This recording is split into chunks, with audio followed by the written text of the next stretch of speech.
له ومن يضلله فلا هادي له واشهد ان لا اله الا الله وحده لا شريك له واشهد ان سيدنا ونبينا وحبيبنا ومولانا محمدا عبده ورسوله أما بعد فأعوذ بالله من الشيطان الرجيم بسم الله الرحمن الرحيم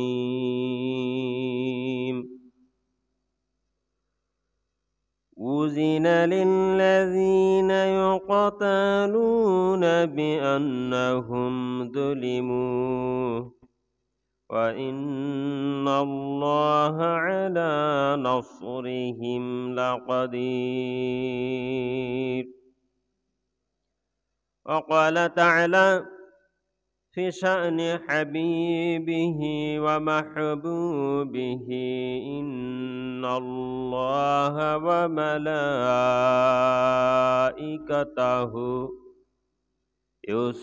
يصلون على النبي يا أيها الذين آمنوا صلوا عليه وسلموا تسليما اللهم صل على مولانا محمد وعلى آل سيدنا مولانا محمد মক্কাতে জন্মিলেন নবী মক্কায় তিনি থাকলেন না স্বৈর শাসকের অত্যাচারে হিজরত করলেন মদিনা আল্লাহুম্মা সাল্লি আলা সাইয়্যিদিনা মাওলানা মুহাম্মদ ওয়া আলা আলি সাইয়্যিদিনা মাওলানা মুহাম্মদ আলহামদুলিল্লাহ আজকে পবিত্র জুমার দিন জুমার নামাজ আদায় করবার উদ্দেশ্যে আল্লাহ পাক রব্বুল আলামিনের সন্তুষ্টির নিমিত্তে বাড়ির থেকে বের হয়ে আমরা মসজিদ পর্যন্ত আসতে পেরেছি এজন্য আপনারা খুশি না বেজার আসুন আমরা আনন্দ চিত্তে সর্বপ্রথম মহান রব্বুল আলামিনের দরবারে শুকরিয়া আদায় করছি সকলে পড়ছি আলহামদুলিল্লাহ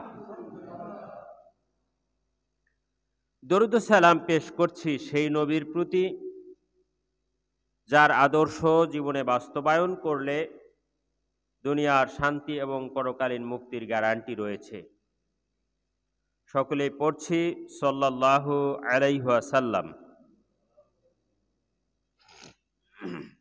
প্রিয় উপস্থিতি আপনারা কেমন আছেন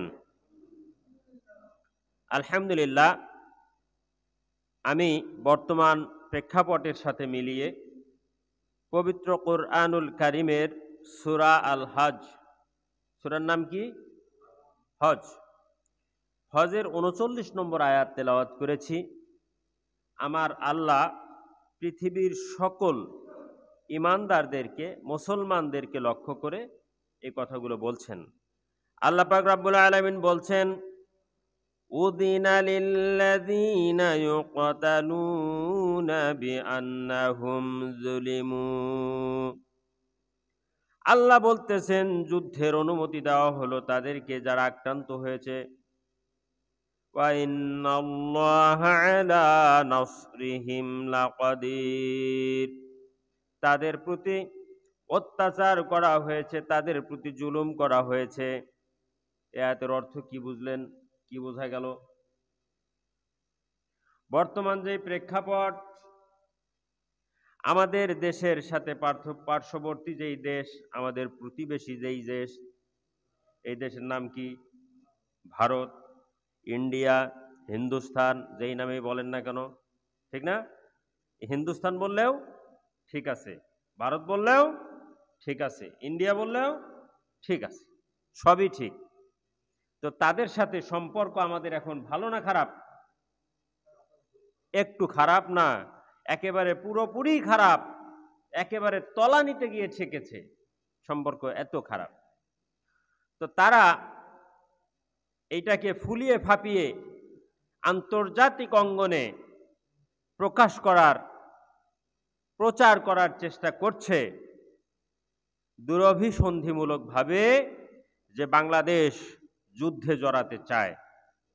তো বাংলাদেশের বেশিরভাগ মানুষ মুসলমান, কথা বলেন, মুসলমান না?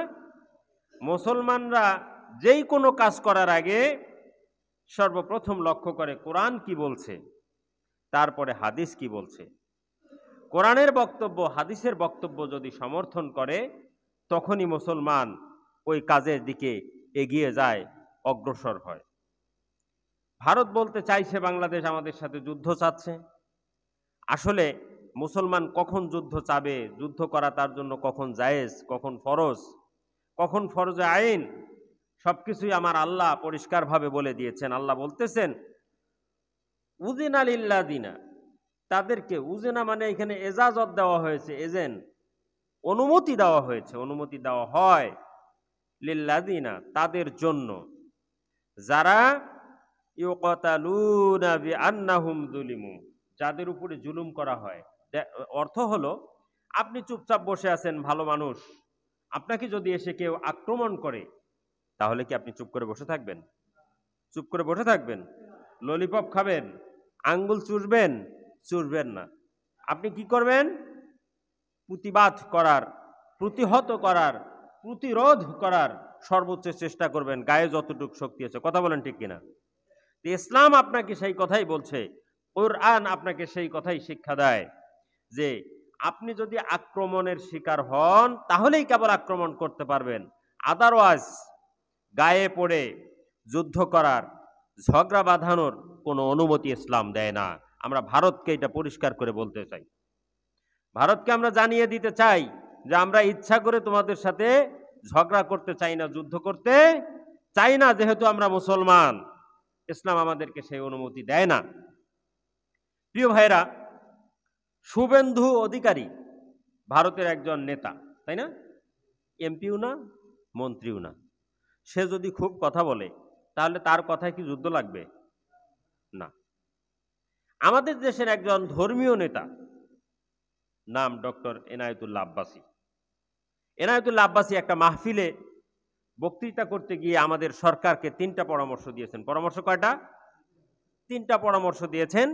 এই 3টা পরামর্শ যদি সরকার বাস্তবায়ন করতে পারে, তাহলে পরে ভারত যুদ্ধ তো দূরের কথা, বাংলাদেশের দিকে চোখ তুলেও তাকাবে না। পরামর্শগুলো কি কি শোনার দরকার আছে না নাই? 3টা পরামর্শের 1 নম্বর পরামর্শ হলো, বাংলাদেশের লালমনিরহাট জেলায় এশিয়ার 2য় বৃহত্তম, মানে এই এশিয়া মহাদেশের মধ্যে ফার্স্ট, তারপরে সেকেন্ড, তাহলে সেকেন্ড যেই বিমানবন্দর, সেটা বাংলাদেশের লালমনিরহাট জেলায় আছে। তো এনায়েতুল্লাহ আব্বাসী সরকারকে পরামর্শ দিচ্ছেন যে এই বিমানবন্দরটা চালু করা হোক। এইখান থেকে যদি ভারত যদি আক্রমণ করে আমাদেরকে কোনো কারণে, তাহলে এইখান থেকে যুদ্ধ বিমান যদি আমরা পাঠাই, মাত্র 12 মিনিটের মাথায়, কয় মিনিট? 12 মিনিটের মাথায় তাদের ওই যে 7টা দেশ আছে, 7 সিস্টার, 7টা প্রদেশ, এই প্রদেশগুলোকে আলাদা করার জন্য ওই চিকেন নেকে আমাদের বিমান বাহিনী আক্রমণ করতে পারবে। এই জন্য লালমনিরহাটের বিমানবন্দরটাকে চালু করা হোক। এটা ছিল প্রথম পরামর্শ। কি পরামর্শ? প্রথম 1 নম্বর যে এই কাজটা করতে হবে। 2 নম্বর পরামর্শ দিয়েছিলেন ভারতীয় পণ্য বর্জন করতে হবে। ভারতীয় পণ্য বর্জন করতে হবে এবং সারা বিশ্বের, ভালো করে শোনেন, সারা বিশ্বের যারা যারা জিনিস রপ্তানি করে, ধরেন ভারত থেকে আমরা পেঁয়াজ নিয়ে আসি, চাউল তো আমার দেশে আবাদ হয় নাকি হয় না? চাউল খাইলে তো আমার, যদি আমি পেঁয়াজ ছাড়াও খাই খেতে পারবো না? পারবো না? পারবো। মরিচ ছাড়াও খাওয়া যাবে। তো উনি পরামর্শ দিয়েছেন ভারত ব্যতীত অন্য অন্য দেশের সাথে বাণিজ্য চুক্তি করা, অন্য দেশ থেকে মাল আমদানি করা। কারণ আমি তো টাকা দিয়ে কিনে খাই, তোমার কাছে ভিক্ষা করে খাই না। তুমি দিবা না, সমস্যা নাই, তোমার পেঁয়াজ পচে যাবে, আমরা টাকা দিয়া অন্য দেশ থেকে কিনে খাবো। কি বলেন? এটা হলো 2 নম্বর পরামর্শ। 3 নম্বর পরামর্শ হলো ভারতের চিরশত্রু চীন। ভারতের চিরশত্রুর নাম কি? চীন। এনায়েতুল্লাহ আব্বাসী সরকারকে পরামর্শ দিয়েছেন যে চীনের সাথে যুদ্ধ চুক্তি করা হোক, তাহলে পরে ভারত বাংলাদেশের দিকে চোখ তুলে তাকাবার সাহস পাবে না। পরামর্শ কয়টা? 3টা পরামর্শ দেবার পরে ভারতের মাথা গরম হয়ে গেছে। এই 3টা পরামর্শ যদি সত্যি সত্যি বাস্তবায়ন হয়, তাহলে আমরা মহা বিপদে আছি। শুধু বিপদে না, কেমন ভাবে আছি? মহা বিপদে। যেই কারণে ভারত সারা বিশ্বে প্রচার করতেছে যে বাংলাদেশ আমাদের সাথে যুদ্ধ চায়। তোমাদের সাথে আমরা যুদ্ধ চাই না। বাংলাদেশের আর একটা রাজনৈতিক দলের নেতা বউয়ের ভারতীয় শাড়ি পুড়ে ফেলতেছে আগুন লাগিয়ে, চাদর পুড়ে ফেলতেছে, যে আমরা ভারতের শাড়ি আর পরবো না, ভারতের চিনি আর খাবো না। সমস্যা আছে? বাংলাদেশের মানুষ প্রয়োজনে এক বেলা কম খাবে, কিন্তু তোমার দেশের পণ্য আর খাবে না। কি খাবে? খাবে? খাবে না। তো এইভাবে যদি আমরা করতে পারি, তাহলে পরেই ভারতের সাথে আমাদের গোলামি করতে হবে না, ভারতকে আমাদের প্রভু মেনে নিতে হবে না। ভারত যদি বন্ধুত্বের সম্পর্ক রাখতে চায়, তাহলে আমরা সেই সম্পর্ক রাখতে রাজি আছি। কথা বলেন ঠিক কিনা? এই 3টা পরামর্শ দেওয়ার কারণে ভারতের মাথা গরম হয়ে গেছে। প্রিয় উপস্থিতি, তাহলে ইসলাম বলতেছে যুদ্ধের অনুমতি দেওয়া হলো তাদেরকে যদি তোমাদের প্রতি জুলুম করা হয়। তো ভারত যদি আমাদের প্রতি জুলুম করেই, ভালো করে বুঝে রাখেন, বাংলাদেশ থেকে পালাবার কোনো উপায় নাই। আছে? আপনি Iraq, Iran, Libya, Lebanon, Syria, এগুলো পাশাপাশি দেশ, মিশর, কুয়েত, কাতার, সবগুলোই মুসলিম রাষ্ট্র। কি এক দেশ থেকে পালিয়ে আপনি আরেক দেশে যেতে পারবেন? বাংলাদেশ থেকে কোথায় পালাবেন? এই পাশে আমাদের মিয়ানমার, আর সর্বদিকে মানে সব দিকে ভারত, একটা অঞ্চল আমাদের ফাঁকা, সেটা হলো সাগর, বঙ্গোপসাগর, আর কিছু নাই। তো হয় আপনাকে বঙ্গোপসাগরে মরতে হবে, অথবা যুদ্ধ করতে হবে, অথবা পালায় গেলে তাদের ওখানেই যেতে হবে। তো উপায় আছে? তো যুদ্ধ যদি লেগেই যায়, মুসলমান কি করে না, সিংহের মতো বাঁচতে চায়, বিড়ালের মতো বাঁচতে চায় না। কি চায়? যুদ্ধ করতে হবে, 2টা মেরে একটা মরতে হবে, এই। তাছাড়া তো উপায় নাই। হয় আপনাকে সমুদ্রে মরতে হবে, অথবা আপনাকে যুদ্ধ করতে হবে। 2টার একটা পথ খোলা নাই। এরপরে আসেন, আর একটা অবস্থা হয়েছে যে সিরিয়াতে বাশার আল আসাদ পালাইছে। এই বছরটা আমার কাছে কেমন যেন মনে হচ্ছে যে 2024 সাল স্বৈরাচার পতনের সাল। কি বলেন? হ্যাঁ, আর কয়েকটা দিন আছে মাত্র। তা আমার কাছে তাই মনে হচ্ছে, বিভিন্ন দেশ থেকে স্বৈরাচার উৎখাত হচ্ছে। এরপরে মুসলমানদের টার্গেট হলো, যদি মিশরের যে স্বৈরাচার এখন আছে, এ যদি পরাজয় বরণ করে, এ যদি পালায়, তাহলে আমাদের জন্য আরেকটু ভালো হয়। কি বলেন? আমরা আপাত দৃষ্টিতে দেখতেছি সিরিয়া জিতেছে,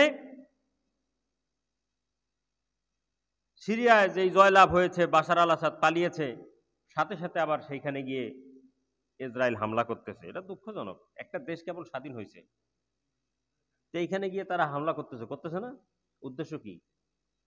এরা ভালো করে জানে এই যে ফিলিস্তিন, মানে এখন তো সিরিয়ার যোদ্ধারা যারা বিদ্রোহী ছিল তারা ঘোষণা দিছে এরপরে আর আমাদের টার্গেট হলো ফিলিস্তিন বিজয় করা। বলেন না সুবহানাল্লাহ। তারা বলতেছে এরপরে টার্গেট আমাদের ফিলিস্তিন বিজয় করা।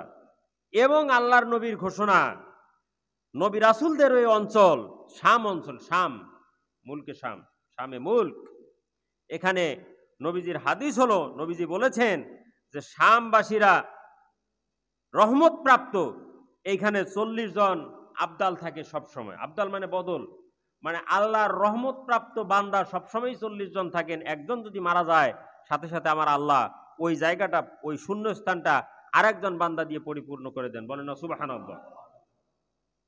আল্লাহ বলেছেন যে শাম দেশ রহমত প্রাপ্ত। এবং এই জেরুজালেম, এই ফিলিস্তিন মুসলমানদের দখলে আজ হোক আর কাল হোক আসবেই আসবে। যেহেতু আসবে, ইসরায়েলের এখন মাথা ব্যথা, ভালো করে বোঝেন। ইসরায়েল এখন চিন্তা করতেছে যে এরা যে সিরিয়া জয় হয়ে গেল, মুসলমানদের পক্ষে চলে গেল, তো কবে না জানি ইসরায়েলের পতন হয় এবং মুসলমানদের বিজয় হয়। এই টেনশনে তারা আছে। ইচ্ছা আছে, টেনশনে আছে, যেই কারণে ইসরায়েলের ঘুম ধরতেছে না। কি হচ্ছে না? ঘুম হচ্ছে না। ঘুমের ট্যাবলেট খেলেও ঘুম হয় না। আমার নবী ভবিষ্যৎবাণী করেছেন, দ্বিতীয় হিজরত ভূমি মুসলমানদের শাম, এখানে হিজরত করেছিল মুসলমানরা।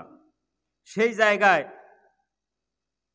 এই জালেমরা পরাজিত হবে, পরাজিত হয়ে মুসলমানদের বিজয় হবে। বিজয়ের মধ্য দিয়ে বাইতুল মুকাদ্দাস, কোন জায়গা?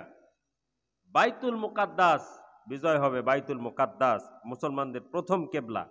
বাইতুল মুকাদ্দাস বিজয় যে হবে, শুধু তাই না, মুসলমানদের মহাযুদ্ধ যেটা হবে, মানে হিন্দুস্তানের সাথে যেই যুদ্ধ হবে একটা, আমাদের যুদ্ধের নাম কি? গাজওয়াতুল হিন্দ, গাজওয়ায়ে হিন্দ। এই যুদ্ধে মুসলমানরা জয়লাভ করবে। তো অনেক লোক মারা যাবে, কথা সত্য। সৈন্যবাহিনী কিন্তু জেরুজালেম থেকে প্রেরণ করা হবে। কোথার থেকে? জেরুজালেম থেকে সৈন্যবাহিনী প্রেরণ করা হবে। প্রিয় উপস্থিতি, জেরুজালেম থেকে সৈন্যবাহিনী যে প্রেরণ করা হবে, এই সৈন্যগুলো নিরাপদ আশ্রয় যেখানে হবে, সেই জায়গাটার নাম হলো সিরিয়া। বলেন না সুবহানাল্লাহ। এই জায়গায় একটা শহর আছে, শহরের নাম হলো গোতা শহর। শহরের নাম কি? গোতা শহর। এই গোতা শহরটা হবে আমাদের মুসলমানদের সৈন্যবাহিনীর নিরাপদ আশ্রয়, নিরাপদ জায়গা, নিরাপদ সেনা ছাউনি। তারা সেইখান থেকে যুদ্ধ পরিচালনা করবে এবং সারা বিশ্বে ইসলাম কায়েম হবে। কিভাবে? এই জায়গার থেকেই ইমাম মাহদির আগমন ঘটবে। কোথায়? ওই ফিলিস্তিন, ওই সিরিয়া, ওই শাম।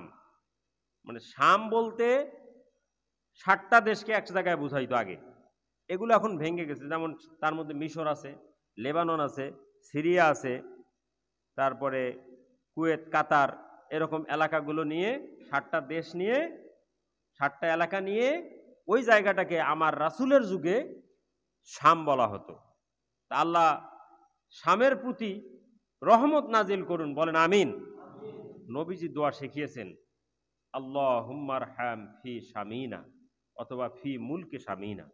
হে আল্লাহ, তুমি আমাদের শাম অঞ্চলে তোমার রহমত নাজিল করো।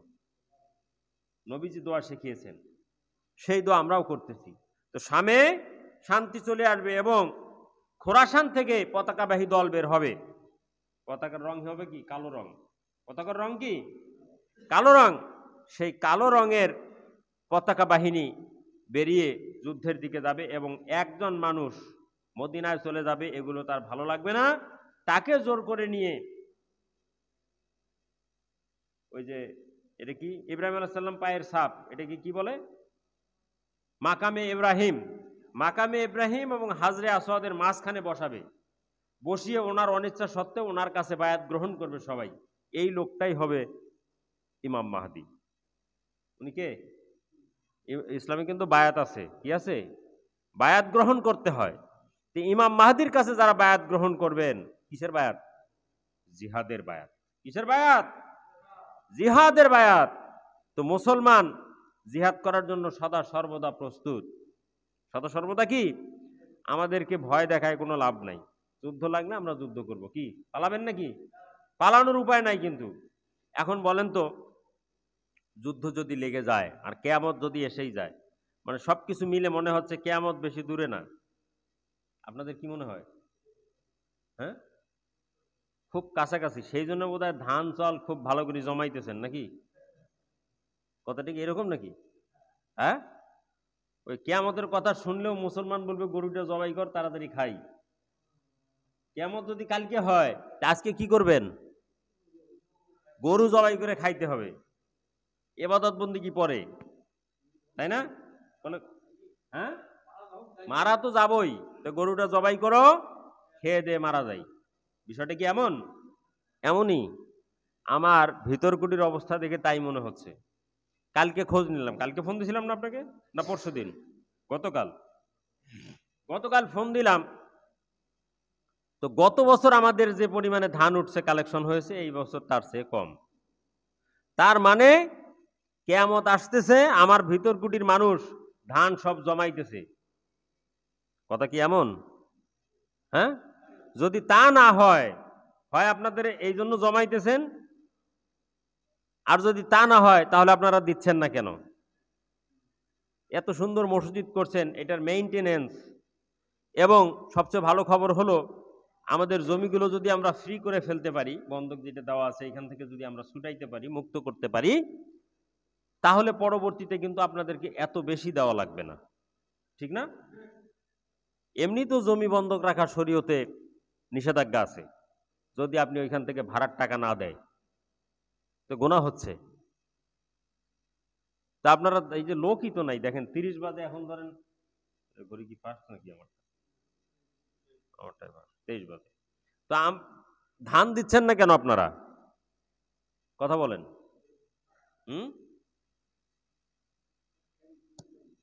ধান কেন দিতেছেন না? ধান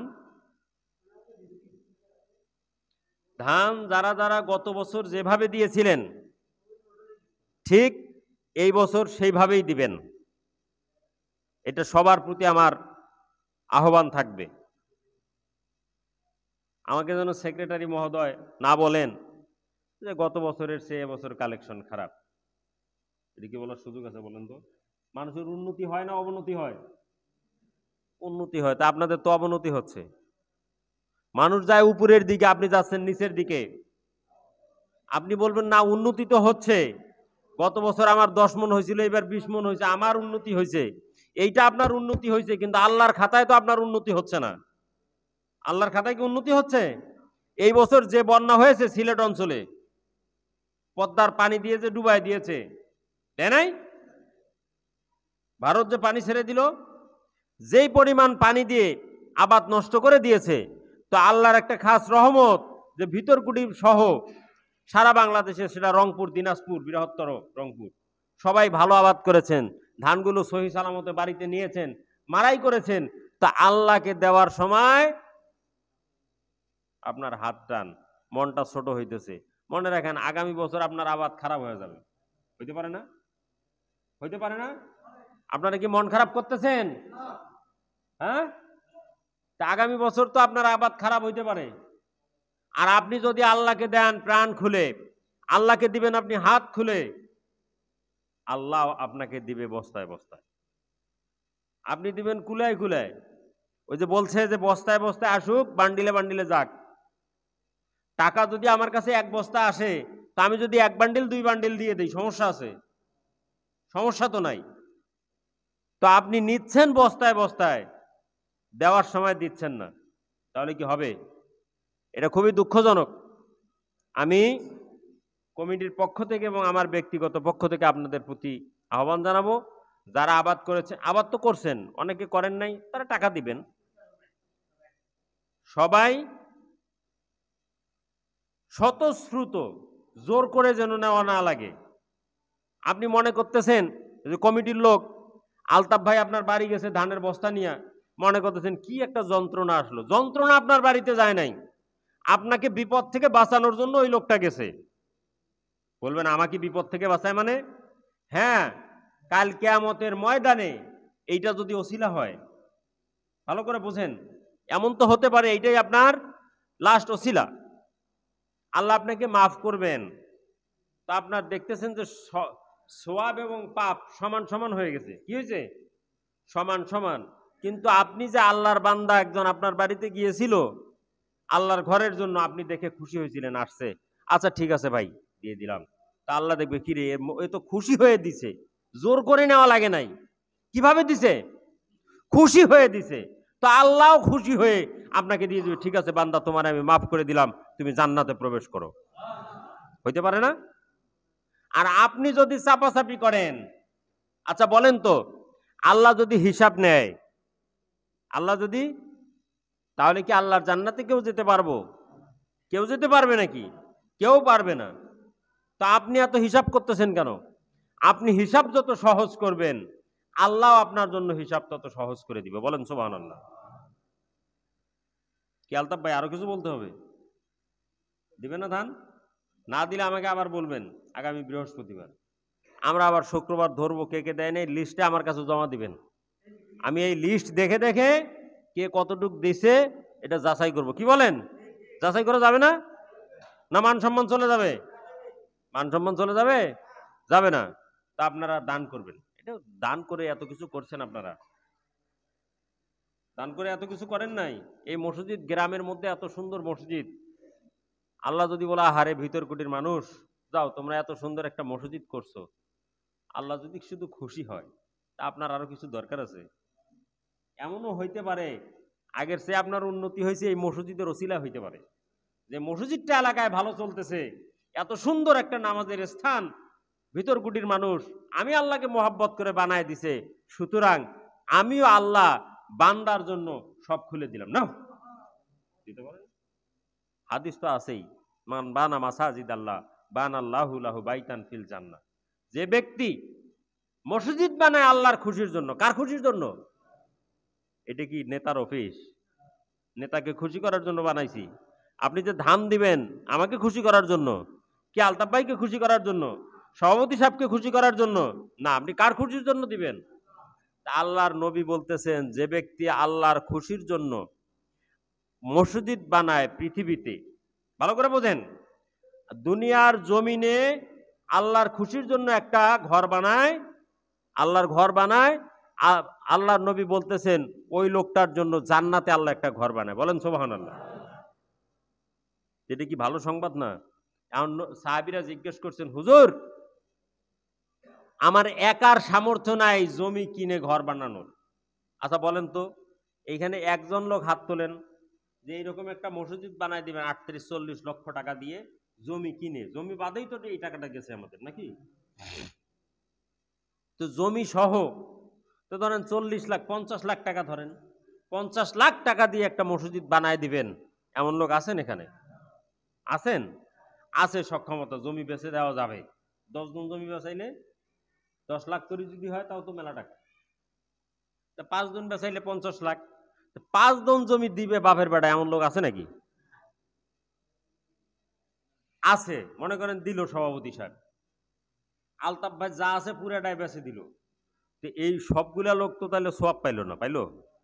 এই জন্য জিনিসটা সহজ করে দিছে, যে পাখির বাসার পরিমাণ, পাখির বাসা যতটুক, কতটুক ছোট না, তো এতটুক পরিমাণ মসজিদ যদি কেউ বানায়, তা অতটুক কি মসজিদ হয়? না।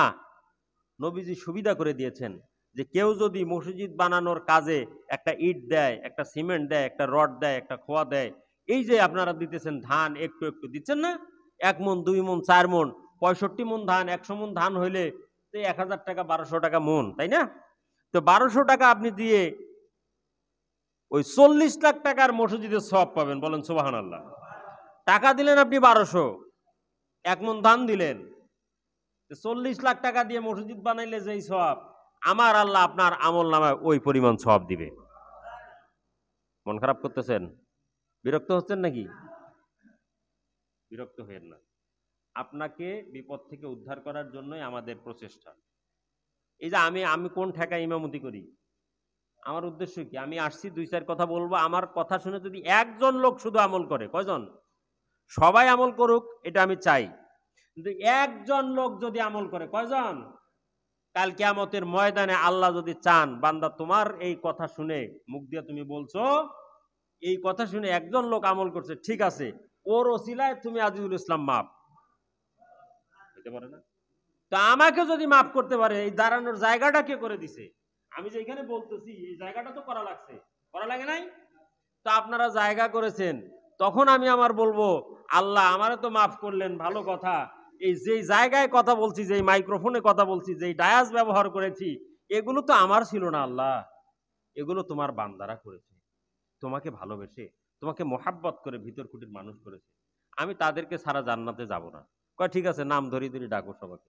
আমি সেদিন আমার নাম ধরে ধরে লোকগুলো কই কোথায় কে আছে, এই সবাই আসেন মসজিদে ঢোকেন, নাম ডাকার সময় নেই, সবাই ঢোকেন এখানে। সবাই ঢুকে মসজিদের ভিতর ঢুকে চলে গেল জান্নাত। যাবে না? আপনারা জানেন না যে মসজিদগুলো হবে, এগুলো হবে ডাব্বা, রেলগাড়ি, রেল বগি আছে না রেলের, এগুলো হবে এক একটা বগি। আর বাইতুল্লাহ কাবা শরীফ হবে ইঞ্জিন। তো মেইন যেই বগি ওইটা লেগে যাবে সবার সামনে। এই মসজিদগুলো তো সবাই ঢুকে জান্নাতে চলে যাবে। তা আপনারা কি চান না? আমরা কি চাই না? সবাই চাই জান্নাতে যেতে, কিন্তু দান করতে চাই না, মরতে চাই না, খালি জমাও। সম্পদের লোভ, মানুষের যত হায়াত বাড়ে দুইটা জিনিসের লোভ বাড়ে, একটা হলো সম্পদ আর একটা হলো হায়াত। বাচ্চা কাচ্চা যখন ছোট ছোট হয় তখন মনে করে আর কিছুদিন বেঁচে থেকে বাচ্চাগুলো মানুষ করে যেতে পারতাম। এক, দুই নম্বর হইল যা হয়েছে সম্পদ আর একটু যদি বাড়াইতে পারতাম। কয়টা লোভ? সম্পদ আর হায়াত, এই দুইটার প্রতি লোভ বাড়তেই থাকে। এটা হলো কিয়ামতের একটা আলামত, যে মানুষ শুধু সম্পদ গচ্ছিত করবে, শুধু জমাবে। তা আপনারা তো কিয়ামত ডেকে নিয়ে আসতেছেন, সম্পদ আমরা ছেড়ে দিব, তাহলে তো কিয়ামত সহজে আসবে না, কি বলেন? আপনি যার জন্য এত কিছু করতেছেন, কাল যদি কিয়ামত হয়ে যায়, কালকেই যদি যুদ্ধ লেগে যায়, সব শেষ, সব শেষ। বৃহত্তর রংপুরের সমস্ত জমি, মাইক বন্ধ করেন, বন্ধ হয়েছে, এটা বন্ধ করছি, শোনেন, বৃহত্তর রংপুরের সমস্ত জমি হিন্দুরা দখল করবে যদি যুদ্ধ লাগে। বলবেন কিভাবে? এই রংপুরের সমস্ত জমির খতিয়ান, সমস্ত কাগজপত্র এখনো কুচবিহারে। কুচবিহার আমাদের অংশ ছিল না, এই যে মুক্তার সাহেব আছে, কুচবিহার আমাদের অংশ ছিল, এখনো সমস্ত কাগজপাতি, 60-এর আগে যে কাগজপাতি সবগুলো কুচবিহারে। এরা এসে দখল করবে, এটা তাদের পরিকল্পনা। আমরা সবচেয়ে বড় রিস্কে আছি, সবচেয়ে বড় ঝুঁকিতে আছি, জানেন? যুদ্ধ যদি লাগে প্রথমে এই দিক দিয়ে লাগবে অথবা চিটাগাং দিয়ে লাগবে, কারণ আমরা হইল সীমান্তে আছি। আমরা কোথায় আছি? একেবারে সীমান্তে, পালাইতে পারবেন না। তো দান করলে বালা কাটে, দান করলে কি হয়? বালা মুসিবত কেটে যায় না? মুসা আলাইহিস সালামের ওই কাহিনী শোনেন নাই? শুনছেন আপনারা, আমি শুধু মনে করাই দিলাম। দান করলে বালা কাটে। তো আমরা বেশি বেশি দান করবো আল্লাহর ওয়াস্তে। এই যে ভারতে এখন প্রত্যেকটা মসজিদের নিচে মন্দির পাওয়া যায়, কি পাওয়া যায়? প্রত্যেকটা মসজিদ ওরা প্ল্যান করে করে মসজিদগুলো ভাঙতেছে। তাদের প্ল্যান হলো, বলে যে ওই মসজিদের নিচে আমাদের রাম মন্দির ছিল। কালকে কমিটি করে দেয়, কমিটি গিয়ে খোঁজ করার পরে দেখে হ্যাঁ ওইখানে মন্দির ছিল। আমাকে দায়িত্ব দেন, আমি প্রমাণ করে দিতে পারবো ভারতের প্রত্যেকটা এমপির বাড়িতে, প্রত্যেকটা মন্ত্রীর বাড়ির নিচে একটা করে মসজিদ আছে। আমি প্রমাণ করতে পারবো। কিভাবে? ক্ষমতা আমার, আমাকে আপনারা ক্ষমতা দেন যে ভারতের আমি প্রধানমন্ত্রী, আমার পুলিশ, আমার সবকিছু, আমার গোয়েন্দা সংস্থা, আমি বলে দিব ঠিক আছে তোমরা তদন্ত করো। প্রত্যেক মন্ত্রীর বাড়ির নিচে তারা তদন্ত করে এসে বলবে যে একটা করে মসজিদ পাওয়া গেছে, সুতরাং এগুলো সব ধ্বংস করে এখানে মসজিদ বানাও। করা সম্ভব না? তারা এখন কি করতেছে? তারা এখন মসজিদ হইলেই তার নিচে মন্দির পায়। এই মুসলমানরা কখনো মন্দির ভেঙে মসজিদ করছে? এরকম কোনো রেকর্ড নাই। মুসলমানরা হিন্দুদের মানে অমুসলিমদের, হিন্দু না অমুসলিমদের কোনো ধর্মীয় স্থান ভাঙছে এরকম কোনো নজির নাই। আল্লাহর নবী মসজিদে প্রসাব করছে, ইহুদিরা কি করে নাই? বাবুরা বসো, মসজিদে প্রসাব করছে, ভালো করে শোনেন, মসজিদে প্রসাব করছে, তাও নবীজি বলছে ঠিক আছে আগে করতে দাও। কেননা প্রসাব করাটা যদি আমি ধমক দিয়ে থামাই দেই, মায়ের দিয়ে থামাই দেই, তাহলে ওর প্রসাবের রোগ হবে। প্রসাবটা করুক, তারপরে তাকে তুমি বুঝায় বলো। যখন গিয়ে বুঝায় বলছেন, হে ভাই আপনি তো এই জায়গায় প্রস্রাব করলেন, আমরা এখানে ইবাদত করি, আল্লাহকে সেজদা দেই, এটা হলো আমাদের ইবাদতের জায়গা। ওই লোকটা বলছে মুসলমানের আদর্শ এইরকম, আমি যেই কাজ করছি আমাকে তো মায়ের দেওয়ার কথা, তো আমাকে যেহেতু মায়ের দিল না, আমাকে এত সুন্দর করে বুঝাইলো, সাথে সাথে কালেমা পড়ে মুসলমান হয়ে গেছে। বলেন সুবহানাল্লাহ। আর আজকে তোমরা মসজিদের নিচে মন্দির পাও। আসলে কি মন্দির আছে ওখানে? আসলে মন্দির আছে? এখন শোনেন, সবচেয়ে ভালো খবর হলো, লেটেস্ট নিউজ,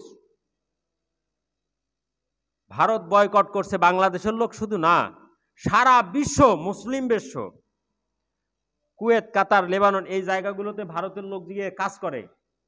ভারতের লোক আর তারা নিচ্ছে না, কারণ তোমরা মুসলমানদের সাথে খারাপ ব্যবহার করো, শত্রুতা করো, মুসলমানদেরকে নিয়ে মিথ্যা নিউজ তোমরা প্রচার করো।